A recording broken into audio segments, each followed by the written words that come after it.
अगला सवाल बताऊंगा। मेरा सियासत से जुड़ा हुआ ही है। हम देख रहे हैं, सोशल मीडिया की बात कर रहे हैं, भारत का वीडियो काफ़ी ज़्यादा वायरल हो रहा है। मैं अयोध्या से आता हूँ, मेरे अयोध्या से भी बहुत सारे लोग बिलोटी गांव पहुंचे हुए हैं। वहां पर कई सारे सामाजिक संगठनों में काम करने वाले लोग जाकर वहां पर कुछ आर्थिक सहायता दे रहे हैं। तो ये मामला तो पूरी तरह उत्तर भारत की सियासत में तो गरमाया हुआ है। बिहार की बात करें तो 1990 के बाद से हमने देखा है केशव जी की ब्राह्मण समुदाय, भूमिहार समाज, ये एक तरफ से इसका झुकाव बीजेपी की तरफ रहा है। अब बीजेपी की सरकार है, क्या सरकार को, भाजपा को थोड़ा बहुत भी नुकसान इस घटना से हो सकता है सियासी तौर पे? अब भाजपा को नुकसान हो या ना हो, लेकिन सम्राट चौधरी का नुकसान मुझे तय नजर आता है। और आप यकीन माने, इस वक्त सम्राट चौधरी दिल्ली दरबार की फील्डिंग लगा रहे हैं, उनके दरबार में लगातार हाजिरी लगा रहे हैं। और यह माना जा रहा है कि एक बार, क्योंकि यूपी का चुनाव सर पे है, एक बार यूपी का चुनाव निपट जाए तो मुझे लगता है सम्राट की कुर्सी भी हिलेगी। भारतीय जनता पार्टी को जहां तक नुकसान का सवाल है, आपने देखा उत्तर प्रदेश के चुनाव में पिछली बार भी जी। कहा गया कि सवर्णों का विरोध है भाजपा से। उसका ज़्यादा फर्क नहीं पड़ रहा है, क्योंकि आप जब देश की राजनीति को जातियों के खांचे में बांट कर देखने की कोशिश करेंगे तो सवर्णों के पास भी ज़्यादा ऐसे विकल्प नहीं है। अगर बिहार की बात करें तो तेजस्वी यादव कुछ भी कर लें, सवर्ण वोट उन्हें नहीं मिलने जा रहा है। बिल्कुल। सवर्ण वोट कांग्रेस के पास भी नहीं है। तो भारतीय जनता पार्टी, जो एक तीव्र हिंदुत्व की आइडियोलॉजी के साथ चलती है, तो जो सवर्ण समुदाय है उसका स्वाभाविक तालमेल उनके साथ बैठता है। वहाँ पर ज़्यादा नुकसान भारतीय जनता पार्टी को होता हुआ मुझे नहीं दिखाई दे रहा है। फिर चुनाव आएंगे, फिर ये सारी बातें खत्म हो जाएगी, सोशल इंजीनियरिंग आएगा और हिंदुत्व आएगा, और फिर जो सवर्ण है वो भारतीय जनता पार्टी के पाले में ही जाएंगे मेजोरिटी में। हाँ, हो सकता है कुछ वोट छिटक जाए। हालांकि 2020 के चुनाव की बात करें, 2020 विधानसभा चुनाव की बात करें, तो भूमिहारों की नाराजगी वहां पर भारतीय जनता पार्टी को तो नहीं कह सकते, लेकिन एनडीए पर थोड़ी सी भारी पड़ी थी। भूमिहार भी सवर्ण समाज में बिल्कुल। आते हैं, और कुछ भूमिहार वोट आरजेडी के पाले में चले गए थे, हल्के। लेकिन उससे क्या हुआ, एक परसेप्शन बना समाज में कि भूमिहार इस बार आरजेडी को वोट देंगे। तो जो फ्लोटिंग वोटर्स थे, जो फेंस सीटर थे, अंत तक जो फैसला नहीं कर पाते हैं कि वोट किन्हें देना है, वो भी आरजेडी के पाले में चले गए। तो आरजेडी की सीटों की संख्या काफ़ी बढ़ गई थी। 2020 के बिल्कुल। चुनाव में सबसे बड़ी पार्टी बन के उभरे थे। हालांकि बोचहा का फिर उपचुनाव हुआ तो उसमें और ज़्यादा हुआ। एनडीए के उम्मीदवार हार गए, आरजेडी के उम्मीदवार जीत गए। वो भी बोचहा भूमिहार बहुल क्षेत्र है। लेकिन फिर जब 2024 का लोकसभा चुनाव आया, 2025 का विधानसभा चुनाव आया, तो चाहे वो भूमिहार हो, ब्राह्मण हो, जो सवर्ण मतदाता हैं, उनका झुकाव, स्वाभाविक झुकाव भारतीय जनता पार्टी के साथ है और आगे भी रहेगा। 2029 हो या फिर 2030 हो, मुझे नहीं लगता है कि उसमें बहुत ज़्यादा फेरबदल होगा। हालांकि सम्राट की कुर्सी पर मुझे इस वक्त खतरा मंडराता हुआ दिख रहा है। और मैं जो कह रहा हूँ वो ऐसे नहीं कह रहा हूँ। सम्राट चौधरी की दिल्ली यात्रा बढ़ गई है। अभी इस वक्त दिल्ली में ही है वो। बिल्कुल। इस वक्त जब हम लोग ये बात कर रहे हैं, सम्राट चौधरी दिल्ली में ही है, फील्डिंग सेट कर रहे हैं, कहा जाता है। देखिए, उनके खिलाफ बोल कौन रहा है? नागमणि उनके खिलाफ बोल रहे हैं। जी। किस पार्टी में है नागमणि? उन्हीं के इसमें है ना, सहयोगी। सहयोगी पार्टी में है ना। नागमणि ओपनली बोल रहे हैं। जी। सम्राट चौधरी, आप समझिए कि यूपी चुनाव तक की प्रतीक्षा क्यों की जा रही है। क्योंकि वो कुशवाहा समाज से हैं। कुशवाहा समाज से है, नंबर 1। ये बड़ी वजह नहीं है।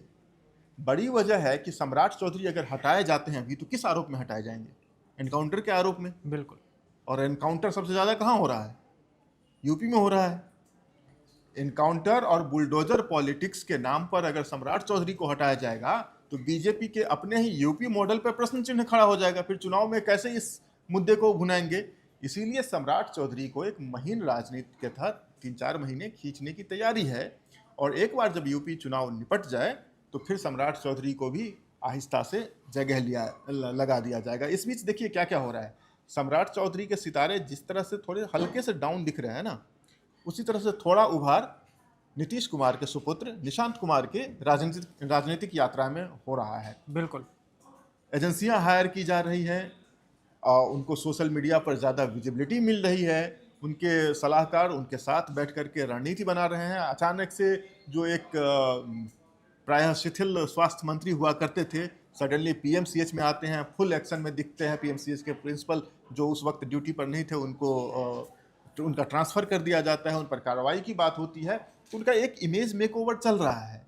सियासत, बिहार की सियासत में इस वक्त यह कोशिश है कि सम्राट चौधरी से बड़ा कद निशांत कुमार का बनाया जाए, दिखाया जाए। एक चीज और हो रही है, ये भी बारीकी से इस पर नजर रखिए। निशांत कुमार के गार्जियन कौन है आपको मालूम है? निशांत कुमार के पिता तो नीतीश कुमार हैं, उनके गार्डियन कौन है? विजय चौधरी? नहीं, निशांत कुमार के गार्डियन आरसीपी सिंह हैं। और आरसीपी सिंह भी संगठन के बहुत ही मंझे हुए खिलाड़ी हैं। उनकी भी जेडीयू में वापसी की बात चल रही है। जी। तो आरसीपी की वापसी होती है, नागबनी का अटैक चल रहा है इन पे, सम्राट चौधरी पे। दूसरी तरफ उपेंद्र कुशवाहा भी नाराज हैं क्योंकि उनके बेटे को दोबारा मंत्री बनने की जो उम्मीद थी वह धराशायी किसी भी हो गई सदन के है। सदस्य नहीं है वो भी कुशवाहा हैं, यह ध्यान में रखिए।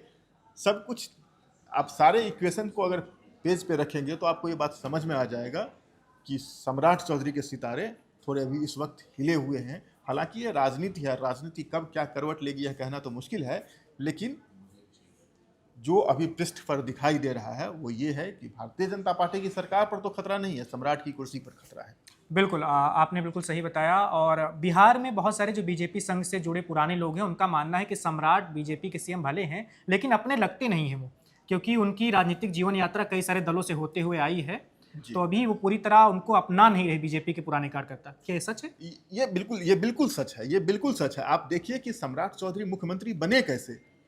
जब बिहार में पावर ट्रांसफर की बात हो रही थी तो नीतीश कुमार से समझौता हो चुका था। नीतीश कुमार मान गए थे कि वो बिहार की गद्दी छोड़ेंगे, राज्यसभा आएंगे और फिर आगे जो भी लोग हैं वो पावर अपना संभालें।